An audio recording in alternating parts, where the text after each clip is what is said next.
Welcome to the Inside Elections podcast, where we analyze elections in a nonpartisan, data-driven, and accessible way. In this episode, we'll highlight key race rating changes in the fight for the House majority, take you behind the scenes into a conversation about a big race in Maine, and preview a handful of important upcoming primaries. And we'll do it all with help from Bridget Bowman of NBC News. Buckle up.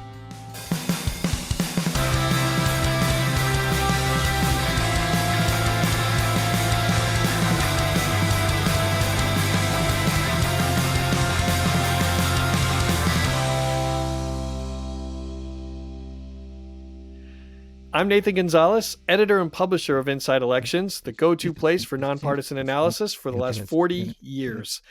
In about a week or so, I'll be heading to Raleigh in North Carolina's 2nd District to speak to a corporate client there. Be more excited about it. I'm excited. Hey, anyone that wants me to come talk about elections, I will be there. Well, I am Jacob Rubashkin, deputy editor of Inside Elections, the go-to place for political news for over 40 years. And I just returned from a trip to New York City, not for a corporate client, but for a friend's birthday, where I spent some time in the 10th District and in the 7th District, which are represented by Democrats Dan Goldman and Nydia Velázquez. A very noble cause for your visit. A little bit later on, we'll be joined by Bridget Bowman of NBC News. But before we do that, let's do a couple of headlines.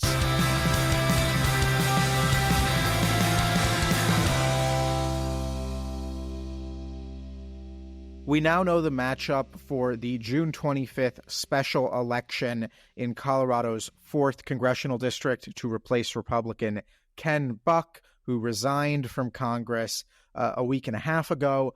Republicans selected Greg Lopez, the former mayor of Parker, Colorado, and a two-time unsuccessful candidate for the GOP gubernatorial nomination in 2018 and 2022, as their nominee, while Democrats selected National Science Foundation staffer Trish Cavalresi. Now, Lopez is favored due to the partisan lean of the district, but he has some baggage from a long history of run-ins with the law dating back a couple of decades. It's all pretty much out there if you want to Google. Most importantly about this, Lopez is a placeholder candidate. He's not seeking a full term this fall for Congress. So in the regularly scheduled primary for this seat, which is also taking place on June 25th, it essentially means there's no incumbent or quasi-incumbent. And that is good news for Congresswoman Lauren Boebert, who is leaving her 3rd district seat to run in the primary for the 4th district, and is dealing with some growing pains, perhaps, trying to win over new territory, skepticism from people in district. It's helpful that she doesn't have to contend with a quasi-incumbent in that primary now. And more immediately, dealing with removal of a blood clot that was news over the last couple of days, and I think everyone should be, praying and that she recovers fully from that to once again enter this very difficult race that she is going. And we have to remember that Republicans need this seat to be filled, and they want a Republican to fill it because they are down. Their majority narrowed when they lost the special election in New York's 3rd district right around Valentine's Day. So they really have they don't have any margin for error because the special elections to replace Speaker Kevin McCarthy is not complete yet, and so they are down. And the one in Ohio, where Bill Johnson left, is still not completely done either. So Republicans need a Republican in the seat as soon as possible. And Mike Gallagher. I mean, they're down quite a few. Yeah, exactly. The Supreme Court still hasn't weighed in on a lower court ruling that South Carolina's 1st district was racially gerrymandered, but we know the current map will remain in place for this year's election. That's good news for Republican Congresswoman Nancy Mace because her district was at risk of being redrawn to be more Democratic. Instead, we're now preparing to move the race from likely Republican to solid Republican. But Mace still faces a competitive primary from former State Health Board Director Catherine Templeton. That race is on June 11th. Last cycle, Mace won the primary with just 53%, but this time around, she has the endorsement of former President Donald Trump, so it should be easier going for her. Yeah, and I'll just note there, Mace's former chief of staff who had filed papers with the FEC to run against her in a primary, which would have been very chippy, ultimately did not decide to seek the ballot.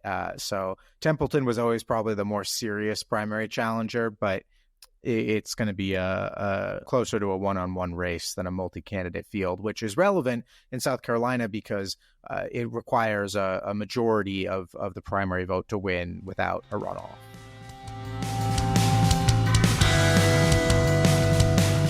I want to welcome our special guest and friend, Bridget Bowman. Bridget is national politics reporter for NBC News. Some of you might know her, though, more as one of the great political reporters at Roll Call, and also one of the stars of the media team in the congressional softball game. So we're delighted that you're here, Bridget. Welcome to the podcast. Thank you. Thank you for having me. Now, tell everyone what congressional district you grew up in. So I grew up in New York's 26th congressional district. This includes Buffalo and the surrounding suburbs. And right now, there is no one representing this district in Congress. Former Democratic Congressman Brian Higgins is one of the many members of Congress who said, this is not fun anymore, and decided to leave.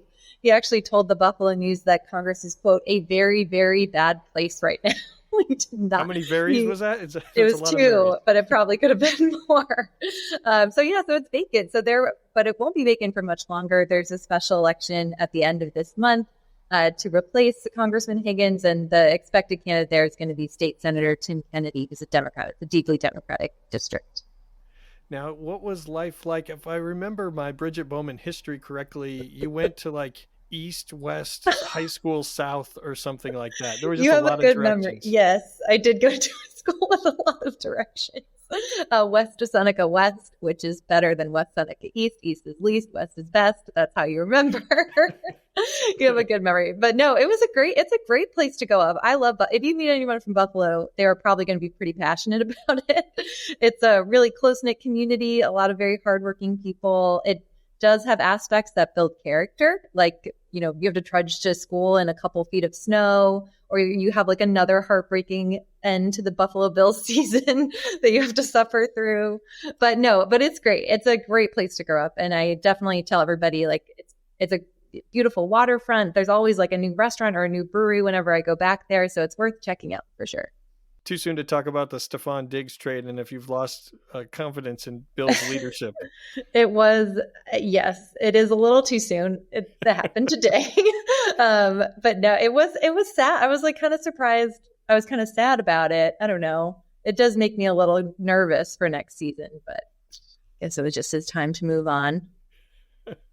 All right. Well, maybe we should move on because we were what is this? What is happening right now? Bringing it down. Yeah. All right. Let's dive in.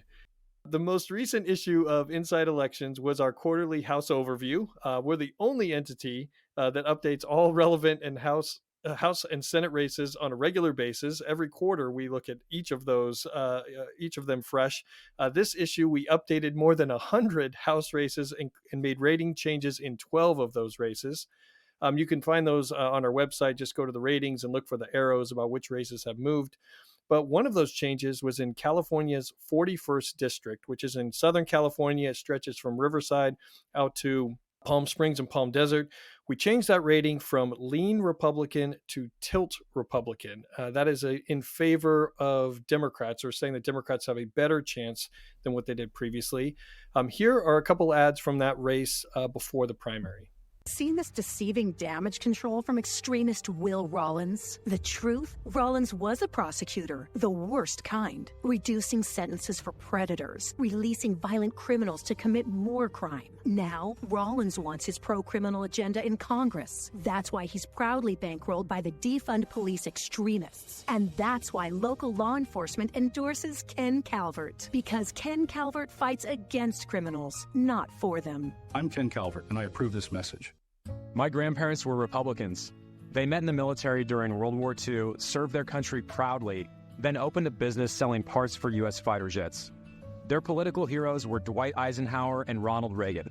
And they taught me that the GOP stood for smaller government, personal responsibility, law and order, and standing up to Russia. The reason I'm a Democrat today is that the party my grandparents once believed in no longer stands for any of those things. Just extremism and the politics of division, which have kept Ken Calvert in office for 32 years. My career has been about public service, first working for a Republican governor, then in counterterrorism at the Department of Justice and a prosecutor protecting Riverside County. I'm a lot of what the Republican Party used to be, but isn't anymore. I care about your freedom and your security, just like you. Send me to D.C. and I'll fight for those things every day. I think my grandparents would have liked that. I'm Will Rollins, and I approve this message. Jacob, help normal folks understand why we moved this race. Well, to the extent that there's anyone normal listening to this podcast, I will give it my best shot.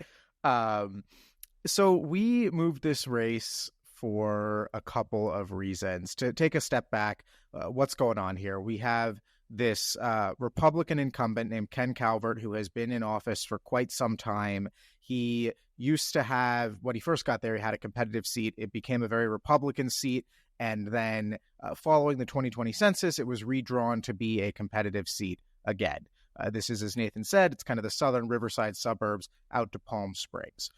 So from a partisan performance perspective, this district still tends to vote Republican, but there are indicators to suggest that Democrats have some momentum here, just from a numbers perspective. So if you look at how it voted for president in 2016, it voted for Trump by about 4 points. If you look at how it voted for president in 2020, it actually voted for Trump by the very narrowest of margins. He didn't even get a majority there. He got about like 49.6%. So there's the trend in the presidential is toward Democrats' favor.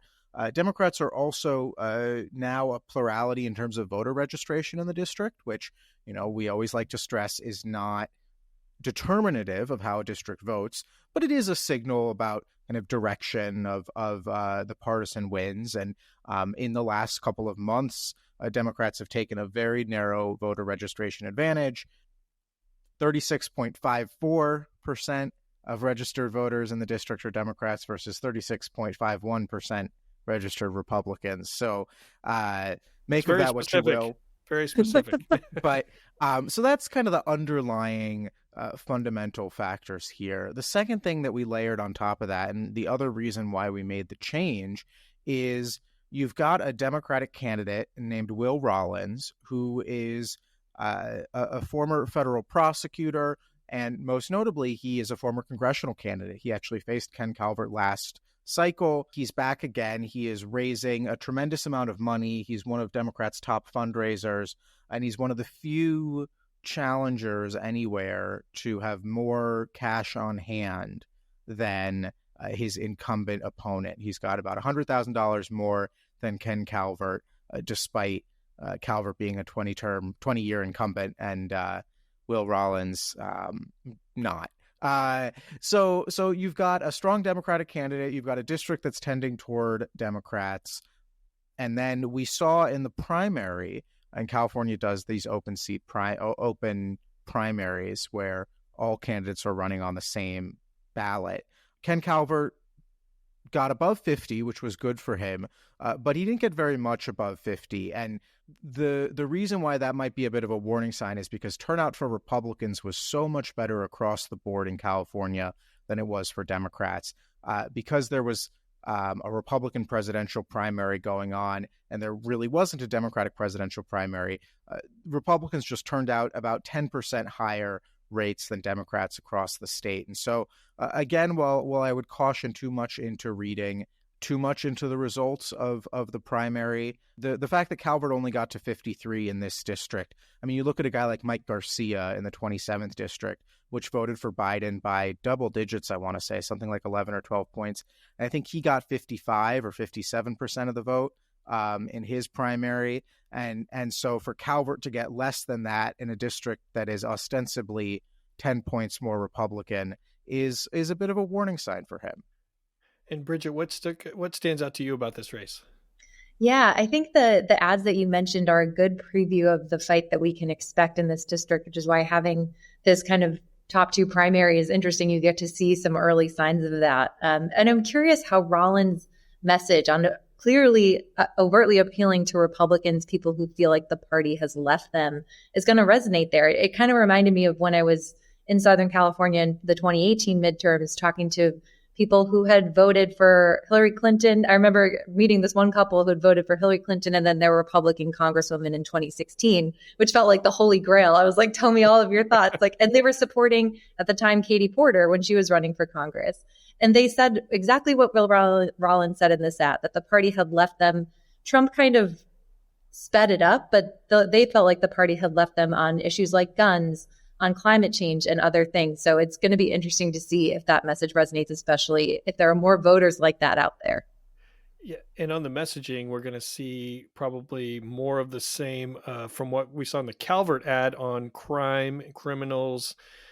We're going to see a lot of that messaging on the Republican side against Democrats in other races too. I mean, not Calvert's running against a former prosecutor, so the message, the wording is a little bit different, but the overall sentiment of Democrats being soft on crime and criminals is something we are seeing and are going to see all over the place. One thing that I think has come out of this rating change is also this race now being viewed as more vulnerable, according to us in our ratings, compared to a couple of Orange County districts that have Republican incumbents, Michelle Steele and Young Kim. And because those districts, being in Orange County, traditionally Republican part of California until Donald Trump, and then has reverted toward Democrats. But I think maybe there's some confusion about, why those districts look better for Democrats, but yet, we're moving this race. And I think part of it is the candidate strength.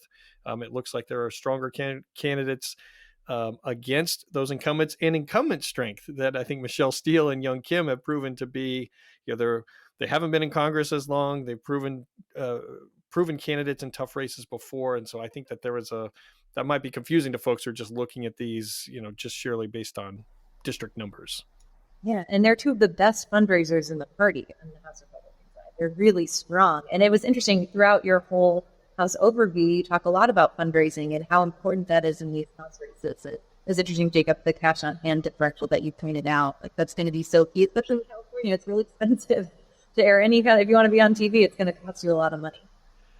Yeah, and I'll admit I actually had something wrong about in my initial view of the Rollins of the California 41, that part of it is in the Palm Springs media market, which is less expensive than the Los Angeles media market. But in the trick with this district is you're probably going to have to advertise in both. So you do have the inexpensive market, but then you have probably inefficient ads that need to be run in the LA media market. That's going to be crowded depending on, not because of a presidential or Senate race, but because of the potentially other competitive house races. And one thing I'll say, that Calvert has going for him is that he really has kind of kicked his fundraising into a higher gear. I think there was probably some concern last cycle, maybe as there always is with these kind of longtime incumbents who haven't had a competitive general election race in a long time. All of a sudden, he gets a lot of new territory and he's got this strong candidate running against him. But I mean, Rollins has more cash than he does, which is, good for Rollins. But Calvert isn't broke, right? Calvert's still sitting on $2.3 million as of the middle of February, and so he will have the resources to compete. He's not going to get swamped like some other candidates in California have in the past. And typically challengers have to have more money because they have lower name ID that needs to be, that they have to compensate for, or air more ads to raise their profile, and make the case why they need to fire the incumbent. So it's kind of a two-track. Usually challengers have a two-pronged process with their campaigns. But this is a race. This is the type of race. Could we agree? Let me throw it out there that this is the type of race that Democrats probably need to win in order to get to the majority. I'm not calling it a bellwether, but this is right there. This could be a sign of how good a night it is for Democrats. Agree or disagree? I put it on the table. I think that's fair. I think they're going to have to take down some incumbents to get to the majority, right? Like given the number of open seats and kind of the changes we've seen in redistricting. And this seems like it could be the kind of incumbent that they could have a better shot at. But as we've seen especially the last 2 cycles, it's really, really hard to beat incumbents. We've seen so few lose. So it might take some special circumstances, which we've kind of laid out, that might be kind of bubbling under the surface in this race. I'm going to disagree. I think that I like it.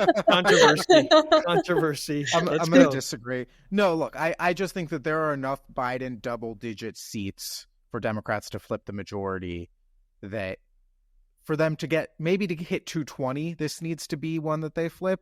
But to get to 218, I think you've got to start D'Esposito, Lawler, Brandon Williams, John Duarte, David Valadao, Mike Garcia. I mean, there's your 6 right there off the bat. I think you have to be winning the Biden 10 and plus 10 or more before you can think about winning a seat like this one. I think this one could be seat 220 or seat 221, but I think there is a universe in which Democrats pick up the bare minimum to flip the House, and they don't quite make it over the finish line in this one. I don't think that's too out of the realm of possibility.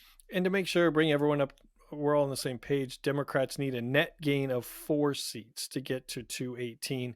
And I'm very intentional about saying net gain, because if they lose a couple of their own, then they have to, if they lose 2 of their own and they gain 2, that's no net change, right? They haven't pushed into what they need. I want to highlight at least one other race rating change that we made. This is in Michigan's 10th district. This is Republican Congressman John James. We moved it from tilt Republican to lean Republican, so he would be viewed as less vulnerable in our ratings. This district is kind of northern Detroit and extending into the suburbs north of Detroit in the metropolitan area. Bridget, James is a familiar face. You're familiar with it. He ran multiple times statewide and lost before getting elected to the House. But what's your how are you viewing this race?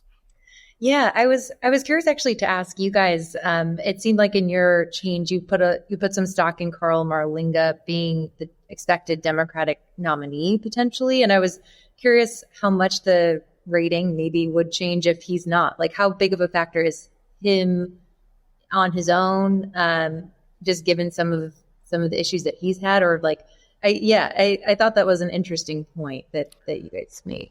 Yeah, well, and I'll let Jacob chime in. I mean, part of it was it looks like the likelihood that Marlinga is going to be the nominee once again.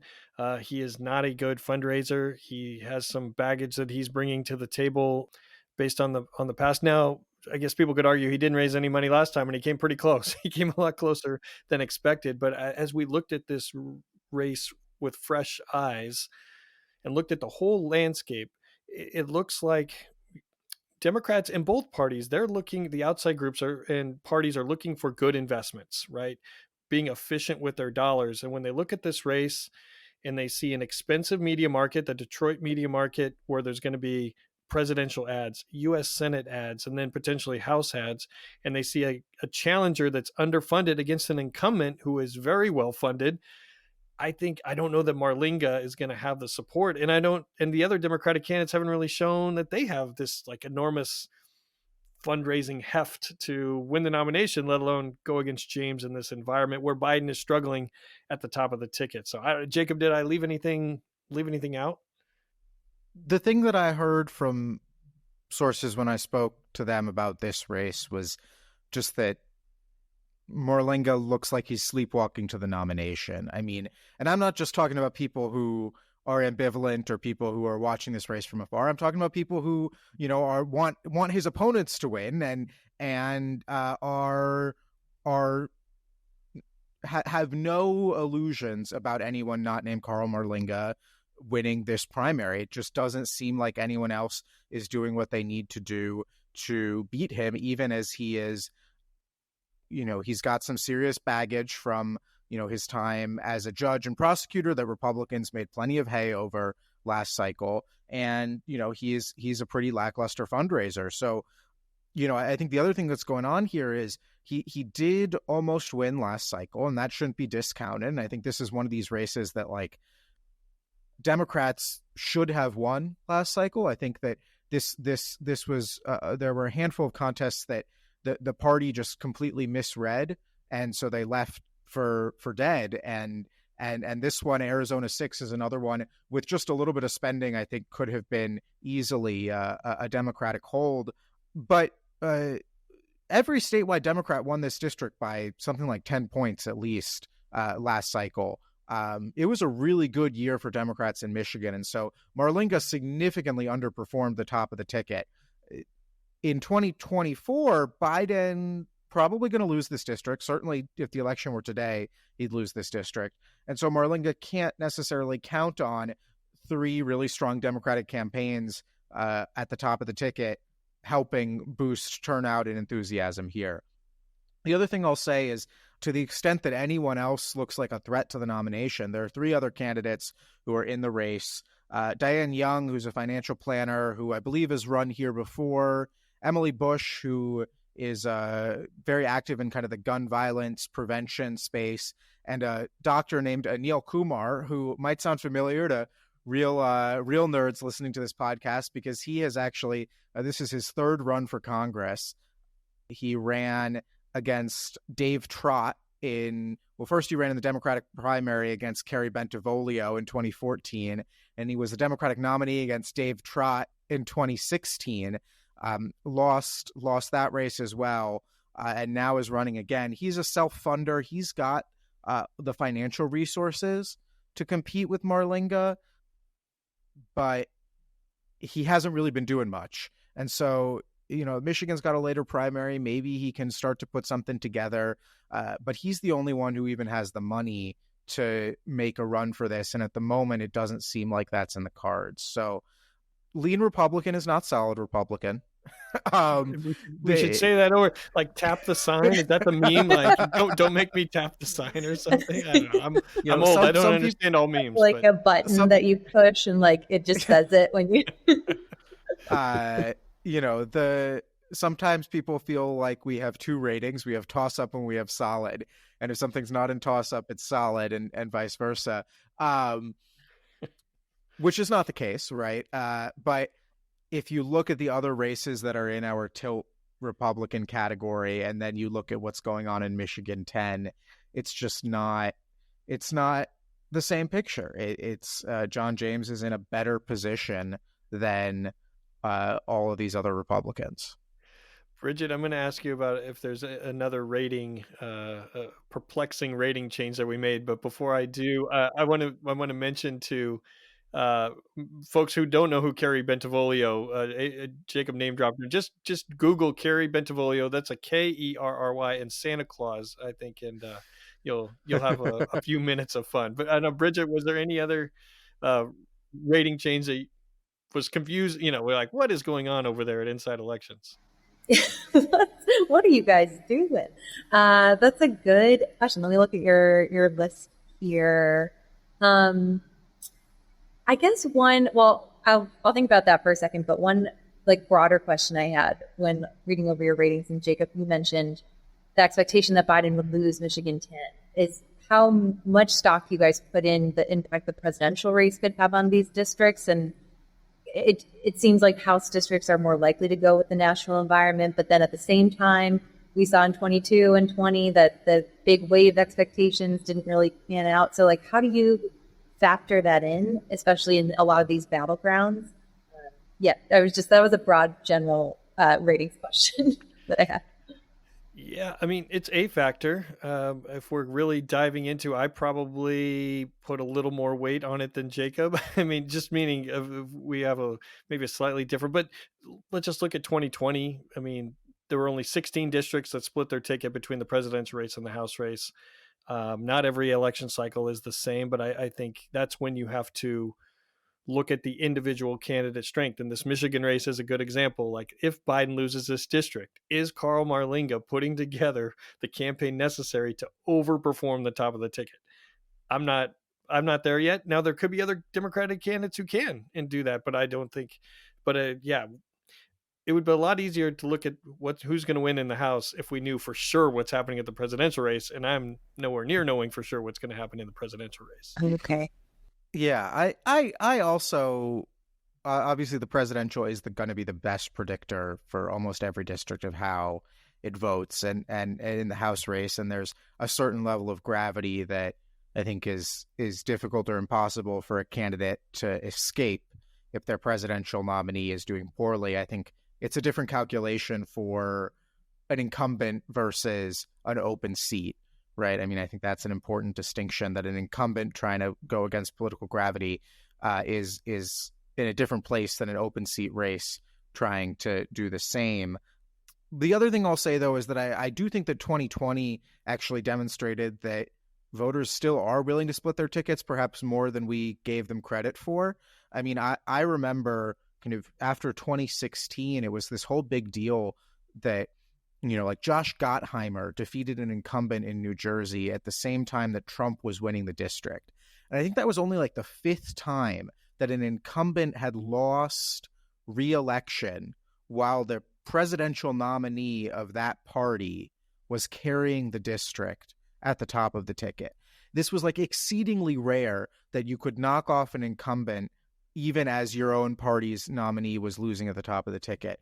And then in 2020, it seemed like it happened all over the place, especially in California. You saw young Chim and Michelle Steele both flip seats, defeating Democratic incumbents in districts that Biden was winning by significant margins. So I agree, but I also try and keep an open mind when it comes to the places where we could see a split. Yeah, that actually is a perfect segue to a district I did want to ask you about, which is Nebraska 2. You guys moved it from lean Republican to tilt Republican. And there is a situation, a Republican in a Biden district in Don Bacon. I remember while at roll call, we had Don Bacon as the most vulnerable member of the House in 2020, and he won, to your point, Jacob. So this is a particular, he is so tough for Democrats to beat. And we also now have this level of intrigue where there's a push to change how Nebraska allocates its electoral college votes, which probably won't happen, but is sort of another layer on top of this district. So I was curious for your thinking of that. What kind of made you make that shift? Yeah, Jacob? I mean, I'm happy to do it, yeah. A couple of things.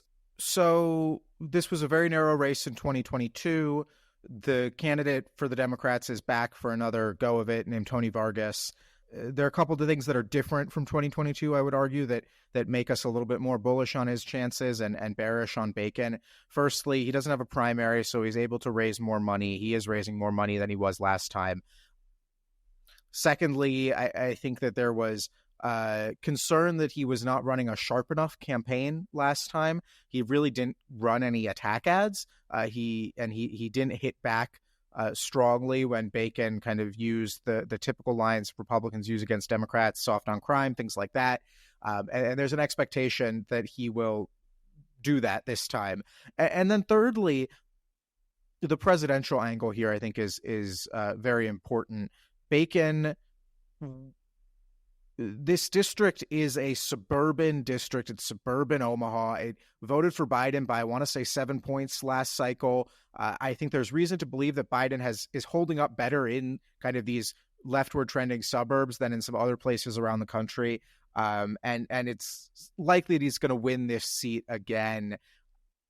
Unlike in 2020, when Don Bacon had the fortune to run against a pretty progressive incumbent who was quite controversial, named Kara Eastman, who was so unpalatable to some of the Democrats in that district that Brad Ashford, who was the former congressman who Don Bacon beat in 2016, I think Brad Ashford actually endorsed Don Bacon over Kara Eastman in 2020, if I'm remembering correctly.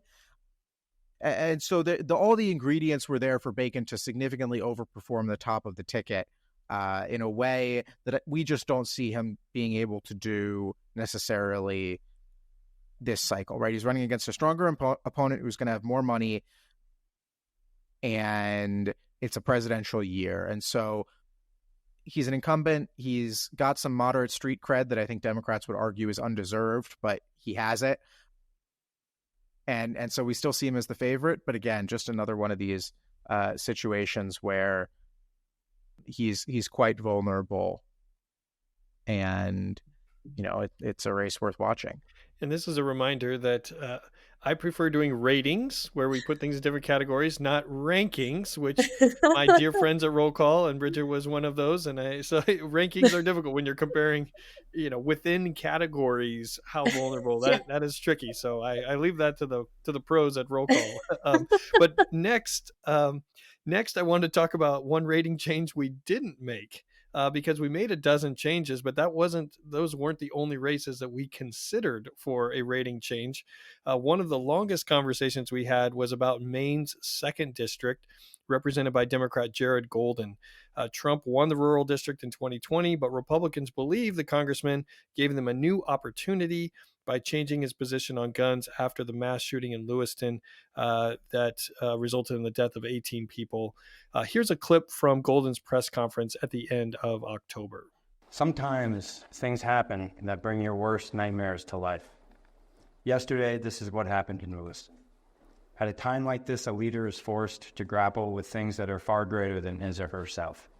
Humility is called for as accountability is sought by the victims of a tragedy such as this one. Out of fear of this dangerous world that we live in and my determination to protect my own daughter and wife in our home and in our community, because of a false confidence that our community was above this and that we could be in full control, among many other misjudgments, I have opposed efforts to ban deadly weapons of war like the assault rifle used to carry out this crime. The time has now come for me to take responsibility for this failure, which is why I now call on the United States Congress to ban assault rifles like the one used by the sick perpetrator of this mass killing in my hometown of Lewiston, Maine. Bridget, behind the scenes, Jacob and I talked about this. I think Golden might be a little bit more vulnerable than the lean category we still have him in, but break the tie. I don't know. What do you think? What should our rating be? Oh, that is a very tough question. I do think like I said earlier, incumbents are tough to defeat. I think Jared Golden has built a really strong brand in his district. He literally ran ads last cycle where he was eating a lobster at a table and like shoveling cow manure. Like he feels very of the district. With the tattoos, with the tattoos. Yep. I do hear Republicans who say they think they have a really formidable candidate in a state rep Austin Tero, who some would say is in the driver's seat of his primary and is likely to win that. I love it. That's my kind of joke. My kind of joke. He's a former NASCAR driver for folks who are not aware. But the thing, I guess, that maybe makes me feel like Golden might not be a super vulnerable yet is that I wonder what attacks they're going to throw at him that he has not already faced. Like we saw last cycle, an attempt to tie him to Biden, an attempt to use crime. And he, like other successful Democrats, put forward members of law enforcement in ads speaking directly to camera as validators on that issue for him. So I don't know. I mean, maybe partisanship just wins over here. And if Trump is winning this district by a wider margin than he did in 2020, that could be it. But I also do wonder, like, if his switch on guns is going to be as impactful as they think. We've seen this in a number of places where a place that experiences a mass shooting, politicians rethink their positions. And I think this is kind of going to be a unique test of that because we've sometimes seen candidates drop out or something like that. I'm thinking of like Chris Jacobson from my home area, Western New York, who dropped out after he switched his position on guns after the mass shooting in Buffalo. But yeah, I guess I'm skeptical, I guess, of how vulnerable he could be, and given that he's proven so formidable. Yeah.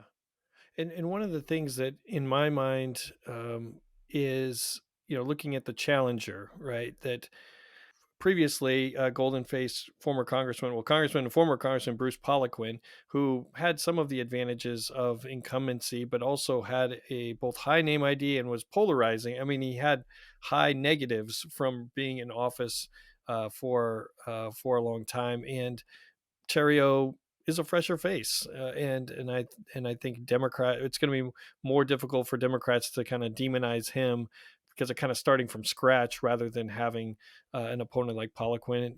But the key issue, we say, well, what has changed from previous races, and it is this position on guns, and it appears to be a very principled position, but politically, how does that line up with the district now?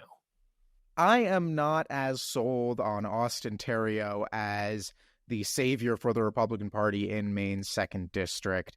I think he's untested as a candidate. He's only, he won a race for the state house, but he's incredibly young, and that can be an asset in some ways because he doesn't have as long a voting record, or things like Poliquin did that were very easy targets for Democrats. But it also, it means that he has less to build from. And Golden, though he was also young when he got there, had this long record of both time in leadership in the state legislature, but also crucially time spent working for Senator Susan Collins. That gave him a tremendous amount of bipartisan credibility, plus his service in the Marines, which he talked about a lot. This district has a large concentration of veterans. Obviously, the Bath Iron Works is a huge economic driver in the area. So the military issue is very important. So yeah, I mean, I think that if Austin Tero says he raised $1 million this quarter, that will change how I feel about this race. But for the moment, I think Golden still has a lot going for him. The guns, I'm not sold on the guns being a silver bullet for Republicans here. I think that if anyone has the kind of credibility to talk about those kinds of issues, it's probably the tatted up Marine who, has made himself a familiar and comfortable figure for the more conservative leaning voters of the district over the last 6 years. So look, if there's data to show that that's not the case, obviously we will, take that into account. But for the moment, I don't know. I think that Golden's done a very good job. He's withstood pretty much every other attack that they've tried to throw at him. And I mean, I just pulled up the numbers here. Republicans spent $17 million on this race in 2022. And obviously Poliquin was a problem for them, but he was no slouch. I mean, Poliquin, is a former member of Congress. He held this seat for 4 years, 6 years, something like that. And so I don't know. I'm not sold on this being a top Republican pickup opportunity quite yet. Yeah. And even though, sadly, the shooting in Lewiston or Buffalo or others have not changed the national conversation, that doesn't mean that the local dynamic hasn't changed, that voters, there could be a lot of voters that feel the same way that Golden did after that.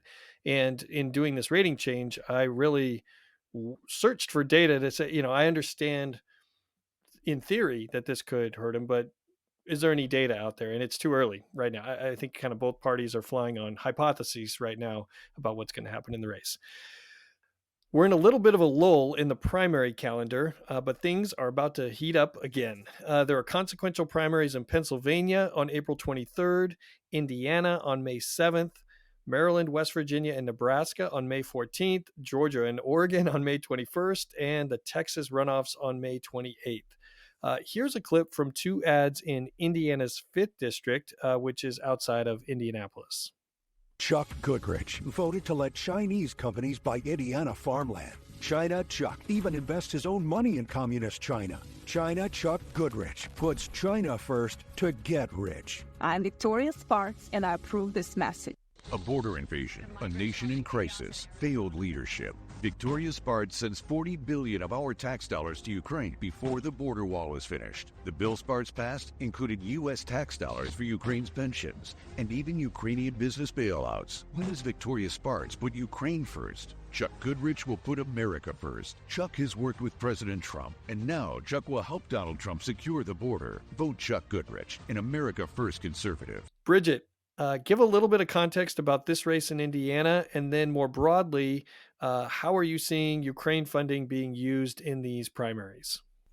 Yeah, so this race, Congresswoman Sparks initially said she wasn't going to run and then decided shortly before the filing deadline that she changed her mind and she is going to run. And that frustrated some Republicans in her district. State Representative Chuck Goodrich, whose ad you showed against Congresswoman Sparks, was one of those Republicans who was already running, had spent a good amount of his own money on the race, and he decided to stay in. And he's Republicans I've talked to have said that he's her top opponent. There are a couple others, which is kind of good for Sparks because they could split any anti-Sparks vote that's out there. But we have seen, and this seems like it could be a unique attack against Sparks, right? She's born in Ukraine. She speaks with an accent. She was out front and center when the war in Ukraine began, arguing for assistance. But she has been pretty critical of Zelensky and of Biden, and she hasn't been one of the most recent voices calling for more aid. More recently, most vocal voices rather. So it's kind of an interesting attack against her. One Republican strategist I talked to called it a cheap shot and said, that this is kind of confusing her actual stance on Ukraine. But this is not the only race where we've seen Ukraine come up. It's come up in about a half a dozen other primaries so far. In Alabama, it was in an ad in the Ohio Senate race. And so some Republicans I've talked to about this have said it's kind of emerging as a litmus test for support for America First agenda, support for Trump. When everybody's saying, I support Trump, you can kind of use this as a more of a dividing line between candidates and a kind of a code of this is the more pro-Trump candidate than this other candidate. So it's going to be interesting to see if that keeps coming up as the primaries move forward. Yeah, and this, and for those of you can read, we'll link to Bridget's piece on NBC News in the chatter, so you can click on and read her full story. I also on the Twitters put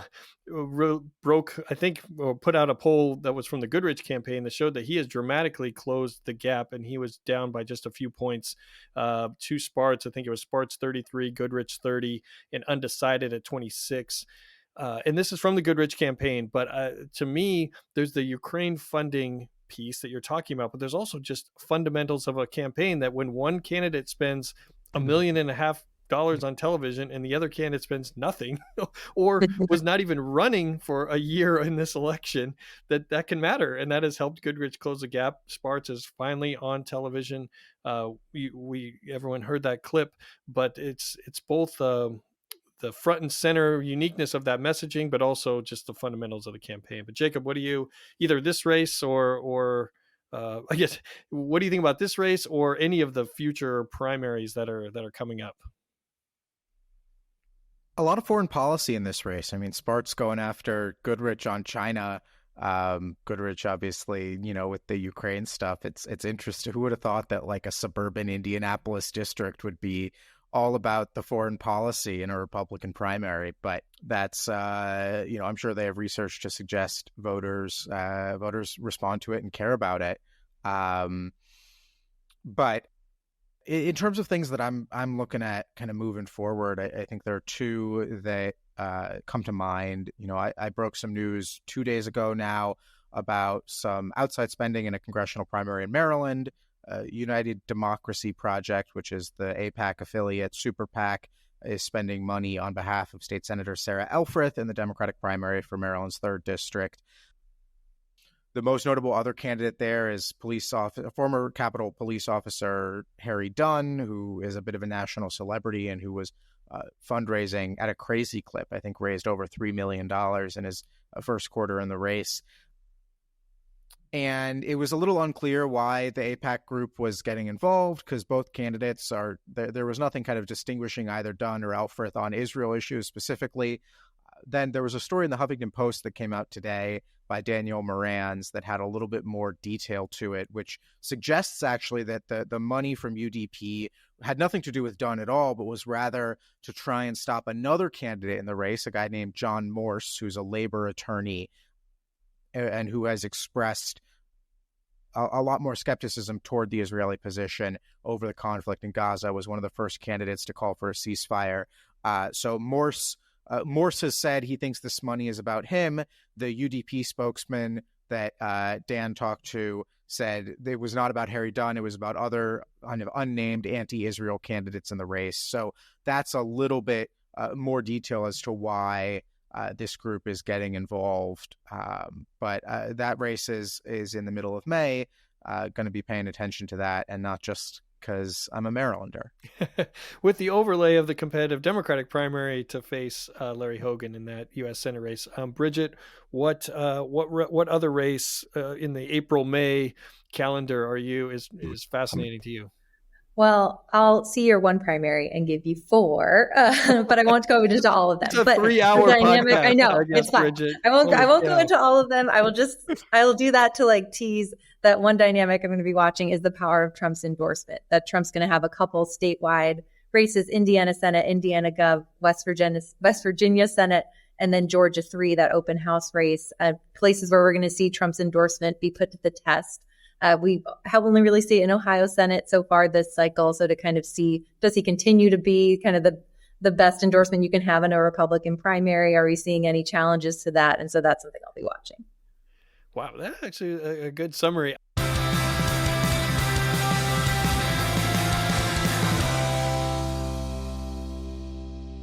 And finally, our last segment, Look What I Found, where we highlight something new that we've stumbled across. It doesn't have to be political. It can literally be anything. Jacob, what did you find?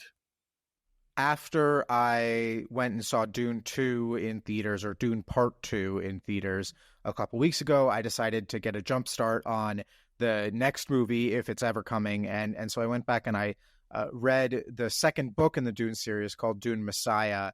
And I am so interested and fascinated in how Denis Villeneuve, the director, is going to adapt this book, because it is so different than the first book, which is really all about spectacle and war. This book is a political thriller. It's a much quieter novel. It takes place in much more close quarters.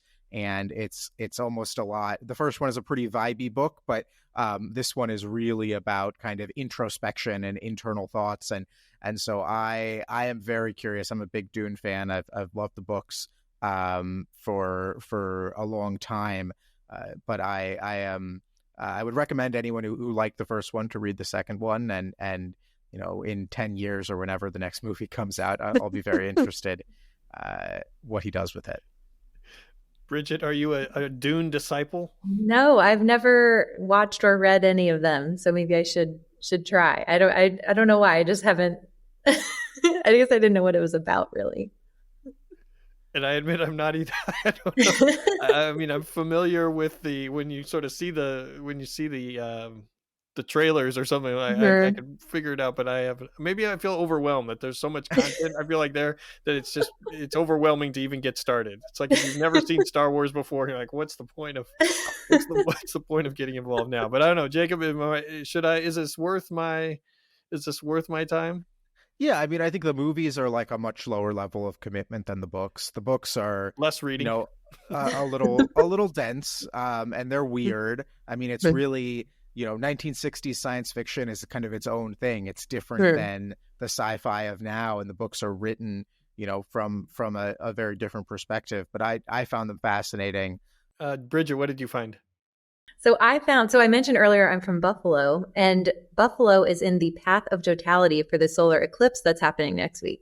So my parents have been talking about how there have been hotels booked for months and they're expecting all these tourists, and stores are selling t-shirts, and they're just like Eclipse Mania happening. And I was kind of skeptical. I was like, I remember the partial eclipse a few years ago here, and it was cool, but I'm like, why would you travel? Does it just get darker? Like, what happens in a total eclipse? But I listened recently to NPR's Life Kit podcast, where they had an eclipse chaser on who goes to every total eclipse.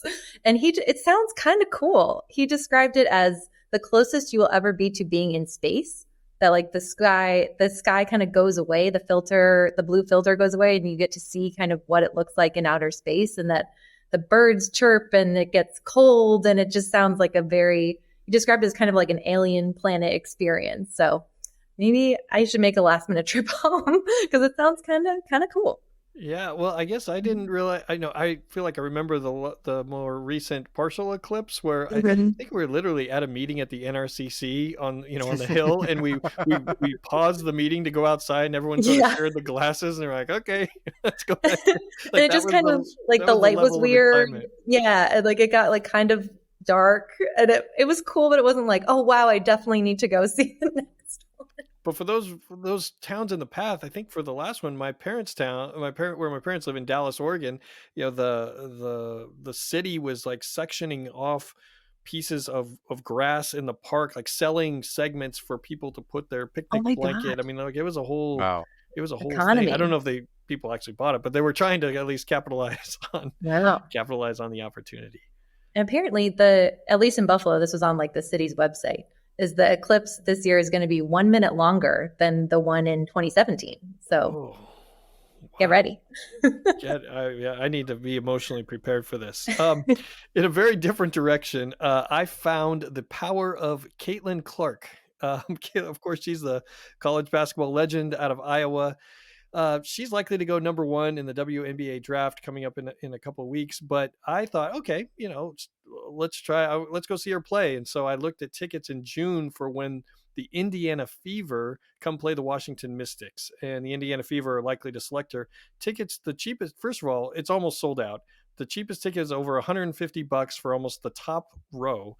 And she hasn't even been drafted by this team yet. And in contrast, for the same price on opening night for the Mystics, they play the New York Liberty, you can get 4th row. You can basically be courtside for the same price of this, for this potential Caitlin Clark game. So I don't know. I mean, she's obviously captured a large audience here as she progresses, but it's just amazing at how I even looked at tickets when Iowa played in College Park and University of Maryland for the regular season game, and tickets were ridiculous. I mean, it was like I was trying to go to the World Series or something. But I don't know. I'm excited. Maybe we'll get a chance to see her play and not have to spend like $700 for the family to go. I will say, in the first round of the tournament, Iowa played Holy Cross, which is my alma mater, and we got under her skin for a little bit. She was frustrated, but then they ended up, of course, like winning handily. But she is fun to watch for sure. There you go. Yeah. Well, that's it seems to be how most of the games end so far. We'll see if they can finish the job. There's some tough. South Carolina's a tough squad. Bridget, thank you for joining us. Hopefully we'll have you back soon. Sounds good. Thanks for having me. And that's all the time we have. We went behind the scenes with our recent rating changes in the competitive fight for the House majority and looked ahead to some consequential primaries in April and May. Thank you for joining us. At Inside Elections, we provide nonpartisan analysis of congressional, presidential, and gubernatorial races. With a combination of reporting and data, we break down the key races and bring valuable context to complex elections. Please go to InsideElections.com to subscribe to the bi-weekly newsletter. We've got individual subscriptions as well as group packages that are tailored for association and corporate PACs. If you like this episode, please subscribe to the podcast and rate us on your favorite platform. If you're watching on YouTube, click the thumbs up button and subscribe as well. Even leave a comment. If you didn't like today's episode, please email Timothy Chalamet. We also want to thank our producers, Alan Tazinski and Melissa Lenner of Pretty Easy Podcasts, and our associate producer, Conrad Tolosa. Please come back and join us again next time.